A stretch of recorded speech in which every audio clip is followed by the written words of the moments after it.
अब ये ग्राफ देखो, 19 number question, suggest a suitable physical situation for which the following graph, चित्र में दिखाए गए प्रत्येक ग्राफ के लिए किसी उचित भौतिक स्थिति का सुझाव दीजिए। अच्छा क्वेश्चन है।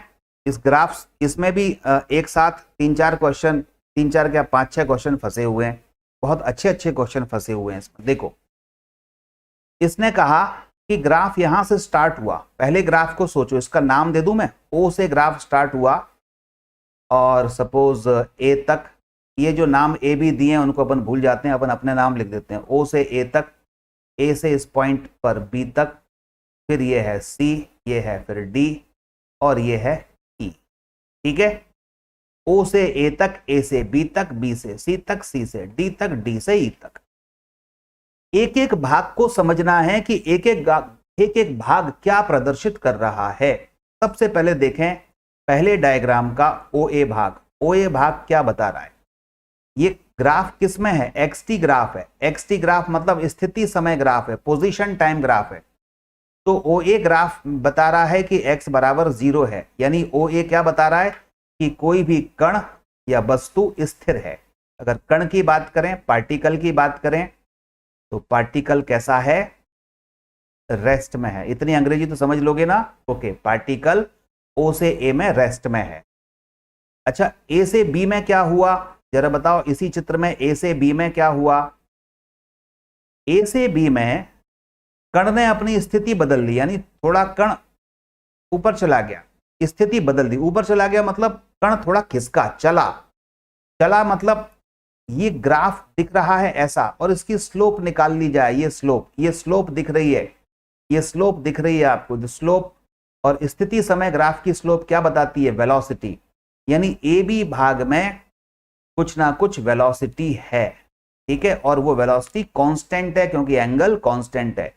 एंगल बराबर tan थीटा, यानी कि कांस्टेंट, यानी कुछ ना कुछ वेग है ए बी भाग में, और वो भी कैसा है? पॉजिटिव है। अब आ जाओ बी डी भाग में। बी डी भाग में वेग घट के हो गया 0, बीच में सी आ रहा है इसलिए, या इसको बी सी डी भाग कर देता हूं। बी सी डी भाग में क्या हुआ? बी सी डी भाग में आप देख रहे हो ये वाला बी सी डी, ये ग्राफ की जो स्लोप है वो नेगेटिव है, मोर देन 90 दिख रहा है ना। यहां से एंगल बनाओगे तो मोर देन 90 है, यानी स्लोप नेगेटिव है। यानी v बराबर tan थीटा लोगे तो ये कांस्टेंट तो है लेकिन नेगेटिव स्लोप है। ठीक है, तो वेलोसिटी इस पार्ट में नेगेटिव है, वेलोसिटी इस पार्ट में नेगेटिव है बीसीडी में। डी से ई में क्या हुआ बोलो? डी से ई में कण जितना नीचे आना था, मतलब नीचे आने का मतलब है कण जितनी दिशा पलटना था वो दिशा अपनी पलट ली और फिर स्थिर हो, फिर यहां पर अपनी स्थिति नहीं बदल रहा, यानी कि स्थिर हो गया, यानी वापस आके स्थिर हो गया। ठीक है, रेस्ट में हो गया है। अब ये सिचुएशन को O A B B C D को मैं जरा यहां पर एक चित्र से बनाऊं। पहले कण को रेस्ट में लूं, ये रेस्ट में ले लिया। ठीक है, ये विराम में है। फिर ए बी भाग में वेग बढ़ा, पॉजिटिव डायरेक्शन में बढ़ा, मतलब एक डायरेक्शन को पॉजिटिव मान लो, गति की दिशा पॉजिटिव मान लो, तो इस दिशा में गया ये कण। ठीक है, देखो गया, यहां पर वेग बढ़ रहा है। अचानक वेग की दिशा पलट गई। देखो अचानक वेग क्या हो गया? बीसीडी पार्ट में नेगेटिव हो गया, मतलब यहां से फिर वो पलटा होगा। पहले वेलोसिटी ये पॉजिटिव हो गई इस दिशा में, फिर पलटा, यानी वेलोसिटी नेगेटिव हो गई। जैसे पॉजिटिव थी वैसे ही नेगेटिव थी, नेगेटिव होके नेगेटिव डायरेक्शन में यहां पर 0 हुआ, मतलब वेलोसिटी डिक्रीज हो रही है। डिक्रीज होके फिर और इधर कहीं चला गया और यहां जाकर के डी पार्ट में फिर वो यहां कहीं रुक गया, फिर से रेस्ट में आ गया।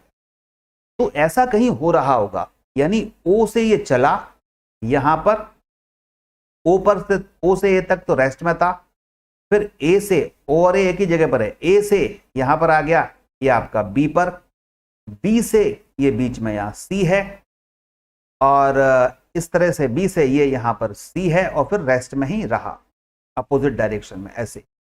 तो बता सकते हो क्या ये यहां पर रेस्ट में आ गया, ऐसे चला, इसकी वेलोसिटी की डायरेक्शन चेंज हो गई। तो आप बता सकते हो इसको रियल सिचुएशन में। रियल सिचुएशन का मतलब है कि वास्तविक स्थिति में क्या हुआ होगा। तो अपन एक काम करते हैं, ऐसा हुआ होगा कि यहां पर कोई दीवार होगी, देखना वास्तव में क्या हुआ होगा। यहां कोई ऐसी दीवार होगी, यहां एक बॉल होगी, बॉल पहले विरामावस्था में होगी, इधर से हमने किक मारी, इसमें इधर से किक मारी, तो इधर जो है किक दी तो ये सीधी गई, इधर v वेलोसिटी से टकराई, टकरा के फिर वापस लौटी, वापस लौटने के बाद यहां पर कोई एक और दीवार है, उससे टकरा के रुक गई, या जो है यहां पर कोई मिट्टी विट्टी पड़ी हुई है, सैंड, उसमें धस गई, तो धस के जीरो वेलोसिटी। तो वो यही कह रहा है कि इस ग्राफ को देख के आप ये सब समझाइए कि वास्तव में कल्पना करिए कि वास्तविक रूप में क्या हुआ होगा। कोई भौतिक एग्जाम्पल दे सकते हो क्या? तो हमने ये भौतिक एग्जाम्पल दिया एक बॉल का, ठीक है, ऐसे। अब इसको आप जब बार बार रिपीट करेंगे ना इतने ही पार्ट को, मैं आपको सजेस्ट करूंगा कोई चीज, अगर ये थोड़ी क्या है बहुत डिटेल में वाली चीजें हैं, डिटेल वाली चीजें हैं, तो ये चीज एक बार में समझ में नहीं आएंगे, आप इसको एक दो बार बार बार रिपीट करो, ठीक है, तो ये चीज समझ में आएगी। चलो अब आ जाओ इस वाले पार्ट में, बी पार्ट में। आप देख रहे हैं इस छोटे से पार्ट में कितने क्वेश्चन फंसे हुए हैं। केवल यही पूछ लेता कि ओए भाग क्या दर्शा रहा है, तो रेस्ट में है एक क्वेश्चन ये फंस गया। वो ये पूछ सकता है कि ए बी भाग में वेग कैसा है, धनात्मक ऋणात्मक, एक क्वेश्चन ये हो गया पॉजिटिव। वो ये पूछ सकता है कि बी सी डी पार्ट में वेलोसिटी कैसी है, नेगेटिव, ये तीसरा क्वेश्चन हो गया। वो ये पूछ सकता है कि डी पार्ट में वेलोसिटी कितनी है, वो रेस्ट में है, जीरो है, एक पार्ट ये हो गया। फिर ये पूछ सकता है कि कहां पर वेग में परिवर्तन हो रहा है, वेग में परिवर्तन, वेलोसिटी में चेंज किस पॉइंट पर हो रहा है। तो आप देख रहे हो ये बी पॉइंट पर यहां पर वेलोसिटी में चेंज हो रहा है, टकरा के वापस आ रही है। तो ये पांचवा क्वेश्चन हो गया। एक छोटे से ग्राफ में ही 5 क्वेश्चन फंसे हुए हैं, समझ रहे हैं।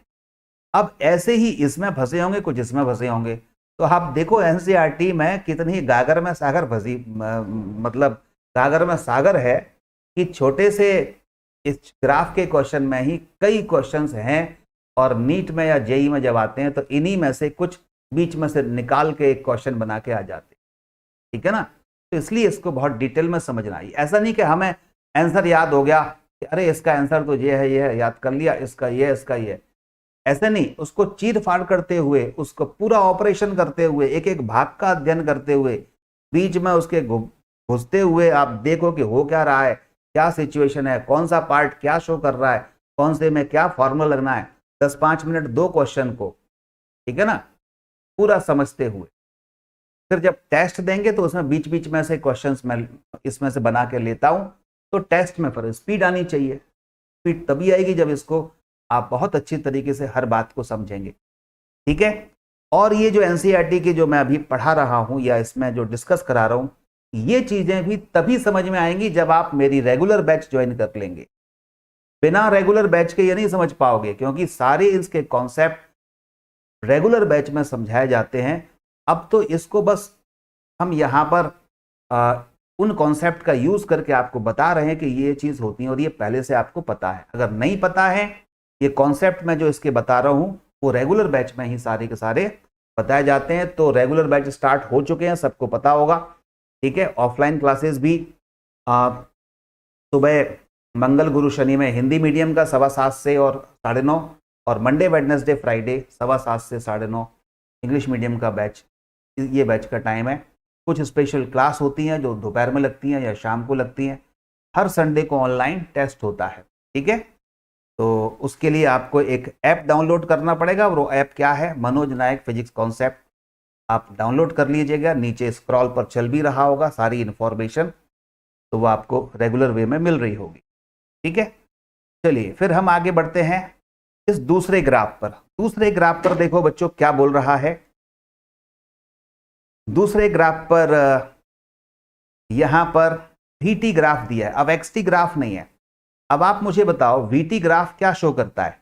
वीटी ग्राफ की जो स्लोप है, वीटी ग्राफ की जो ढाल है, वो क्या बताती है, एक्सीलरेशन बताती है, ठीक है, एक्सीलरेशन बताती है। तो यहां से जरा देखो, इस ग्राफ के बारे में हम, ये तो पता ही है एक्सेलरेशन बताती है। अच्छा, सब सारे के सारे ग्राफ जो बने हुए हैं सबका एंगल कैसा है, सेम है कि नहीं है बताओ। सबका एंगल सेम है कि नहीं, मतलब सबका एंगल सेम है तो एक्सेलरेशन यहां पर कांस्टेंट होगा। एक्सेलरेशन कैसा होगा, कांस्टेंट होगा। ठीक है, ये बात पता चल गई। और सब के सब ये जो एंगल है वो ऑब्ट्यूज एंगल है, ये सब रेगुलर क्लास में बताएं। ऑब्ट्यूज एंगल है तो ये फिर नेगेटिव स्लोप रहा होगा, यानी नेगेटिव एक्सेलरेशन रहा होगा, नेगेटिव डायरेक्शन में रहा होगा, ये पता चल गई। अब यहां से स्टार्ट करें। किसी समय पर किसी पार्टिकल की कुछ वेलोसिटी है जो कि पॉजिटिव है कि नहीं। उसके बाद वेलोसिटी कम हुई और जीरो हो गई। जीरो के बाद फिर नेगेटिव हो गई, यानी कि अपोजिट डायरेक्शन में हो गई, डायरेक्शन पलट गई। जितनी वेलोसिटी उसकी थी उतनी ही फिर से कैसी हो गई, यहां पर डायरेक्शन पलट गई। फिर अचानक उसकी वेलोसिटी नेगेटिव से फिर पॉजिटिव हो गई, लेकिन उतनी नहीं हुई जितनी पहले थी। फिर वैसे ही कम होती है, जीरो हो गई। फिर यहां पर जीरो होने के बाद अपोजिट डायरेक्शन में कुछ बढ़ने के बाद जितनी बढ़नी थी बढ़ गई। फिर अचानक चेंज हो गई वेलोसिटी और जितनी पहले थी उससे थोड़ी सी कम हुई, और यही प्रोसेस चलते चलते लास्ट में रुक रही है। ठीक है, ग्राफ छोटा होता जा रहा है। तो इसकी प्रैक्टिकल सिचुएशन क्या होगी, प्रैक्टिकल सिचुएशन ये होगी इस दूसरे ग्राफ की कि ये ग्राउंड है और किसी हाइट से एक बॉडी को, ये हाइट है, इस बॉडी को हम सपोज फेंक रहे हैं और ये नीचे या नीचे से ऊपर फेंक रहे हैं, ये भी कह सकते हैं अपन। इस बॉडी को नीचे से ऊपर फेंक रहे हैं, नीचे से ऊपर फेंक रहे हैं। इस बॉडी को ग्राउंड से हम नीचे से ऊपर फेंक रहे हैं, नीचे से ऊपर फेंक रहे हैं तो कुछ वेलोसिटी, डायरेक्शन ऑफ मोशन क्या है, अपवर्ड। तो डायरेक्शन ऑफ मोशन को हम प्लस मान लें, ठीक है, ऊपर की डायरेक्शन। और हमने v वेलोसिटी से इसको फेंका, वेलोसिटी से फेंका तो ऊपर जाके क्या हो जाएगी, वेलोसिटी जीरो। तो यहां वेलोसिटी जीरो हो गई जो कि इस ग्राफ से शो हो रही है। फिर अब क्या होगा, वेलोसिटी अपोजिट डायरेक्शन में बढ़ेगी, यानी फिर से जीरो होने के बाद नीचे की डायरेक्शन में बढ़ेगी। तो बढ़ के यहां से टक यहां आ गई, इस जगह पर आ गई। इसको अगर मैं पॉइंट वाइज बना दूं तो ये ए पॉइंट है और ये बी पॉइंट है। तो ए से बी पॉइंट पर, इस बीच को ओ पॉइंट मान लेते हैं। तो ए पर वेलोसिटी थी कितनी, ये वाली, ये ए पॉइंट है। फिर वेलोसिटी जीरो हो गई, जब जीरो कहां पर हुई, यहां पर, यानी ओ पर जीरो हो गई। ओ से फिर अपोजिट डायरेक्शन में बढ़ी, उतनी ही बढ़ी जैसे पहले कम हुई थी, तो फिर अपोजिट डायरेक्शन में हो गई। यहां बी पर पहुंच गई, बी पर ये पहुंच गई, बी पर टकराई, बी पर ये क्या हुई, इधर टकराई। टकराने के बाद बाउंस हुई, ऊपर गई। लेकिन बाउंस हुई तो उतनी वेलोसिटी फिर से प्राप्त नहीं की जितनी पहले थी, क्योंकि कुछ एनर्जी का लॉस हो गया होगा। तो ये वेलोसिटी इतनी ही रही। तो ये पॉइंट हो गया ये वाला सी। ठीक है, सी के बाद फिर वेलोसिटी क्या हो गई है, इधर कम होना शुरू होगी, कम होना शुरू होगी और जीरो हो जाएगी। तो ये हो गया जीरो, यानी ये हो गया पॉइंट डी, ये वाला डी। इसके बाद अपोजिट डायरेक्शन में बढ़ी, यानी ये अपोजिट डायरेक्शन में बढ़ रही है, यानी फिर से उसी डायरेक्शन में कुछ ऐसा आगे की डायरेक्शन में चल रही है, और यहां पर आकर के अपोजिट डायरेक्शन में वो मैक्सिमम हो जाती। तो प्रैक्टिकल सिचुएशन ये हुई कि ये ऊपर फेंका, इधर टकराई, फिर ऐसा गया, ठीक है, फिर यहां टकरा के फिर ऐसा, और ऐसे टप्पे खाते खाते रुक जाएगी। तो ये ग्राफ की ये सिचुएशन है। ठीक है, तो अब इसमें आप कहोगे इतना याद क्या रखें, याद कुछ नहीं, ये रखें अपन कि इसको अब मैं मिटा देता हूं कि एक ही ग्राफ में बहुत सारा हौच पौच सब कुछ हो गया है। याद आप ये रखें कि ये सारे ग्राफ की स्लोप सेम है, यानी एक्सीलरेशन कैसा है, कांस्टेंट है। नेगेटिव स्लोप है, यानी कि एक्सीलरेशन डायरेक्शन ऑफ मोशन के अपोजिट है। और है भी, आप बॉडी को ऊपर फेंकते हो तो एक्सीलरेशन ग्राउंड पर डाउनवर्ड डायरेक्शन में लगता है, ए इक्वल टू माइनस जी। ठीक है, तो ये कुछ बातें याद रखनी। और प्रैक्टिकल सिचुएशन क्या है कि एक बॉडी को हम ऊपर फेंक रहे थे तो ऊपर जाएगी, फिर टप्पे खाते खाते खाते खाते ऐसे गिर जाएगी। उस ग्राफ को ये शो कर रहे हैं, क्योंकि वेलोसिटी आप देख रहे हो कंटिन्यूअस कम होती जा रही है। तो प्रत्येक बाउंस के बाद उसकी वेलोसिटी कम होती जा रही है। ठीक है, तो ये समझ में आ गया होगा। अब जरा एक लास्ट ग्राफ है इसका है, उसको और देख लो। ये ग्राफ जो दिख रहा है, ये ग्राफ है एक्सेलरेशन का इस टाइम इंटरवल में, ठीक है। और ये एटी ग्राफ है। एटी ग्राफ क्या शो करता है? Number one, slope. Eighty graph की जो स्लोप होती है ना, वो जर्क को शो करती है, झटके को। लेकिन ये जर्क जो है ना, वो हमारे सिलेबस में नहीं है, तो इसलिए एटी ग्राफ का स्लोप तो भूल जाओ, ये कोई हमारे काम का नहीं। नंबर दो, एटी ग्राफ का एरिया, क्षेत्रफल, ये शो करता है चेंज इन वेलोसिटी को, यानी वेग में परिवर्तन, ठीक है।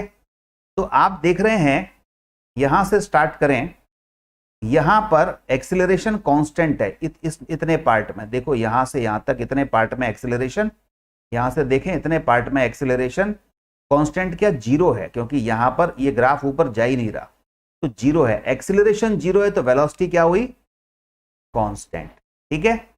तो इतने पार्ट में एक्सीलरेशन जीरो है तो वेलोसिटी क्या हुई? कांस्टेंट। यानी कोई बॉडी या कोई बॉल कांस्टेंट वेलोसिटी से अच्छी भली आ रही होगी। आने के बाद यहां एकदम ये एरिया बन गया, एक हाई जंप टाइप का मिल रहा है, ग्राफ एकदम उचक गया। तो ये जो उचकता हुआ ग्राफ एकदम दिख रहा है इतने टाइम इंटरवल में, छोटे से टाइम इंटरवल में, ये एरिया क्या बताता है? जंप कर गया ग्राफ, तो ये जंपिंग एरिया क्या बता रहा है? 80 ग्राफ का क्षेत्रफल क्या बताता है? वेग में परिवर्तन। मतलब ये बता रहा है कि इस छोटे से समय अंतराल में अचानक वेग में परिवर्तन हुआ होगा। वेग में परिवर्तन कब होगा? जैसे ये गई और यहां कोई टकरा के वापस आ जाए तो वेग में परिवर्तन माना जाएगा। पहले ये वेलोसिटी थी, फिर ये वेलोसिटी हो गई, तो ये कब हुआ होगा? कि या तो ये बॉल यहां कोई दीवार वगैरह होगी, उससे टकरा के वापस आए, या जो है यहां पर कोई बैट्समैन होगा, बैट लिए खड़ा होगा, बैट से उसने मार दिया उसको इधर, तो वेग में परिवर्तन हो गया। तो ये ग्राफ शो कर रहा है वेग में परिवर्तन को। तो मेरे ख्याल से ये बात समझ में आ गई होगी।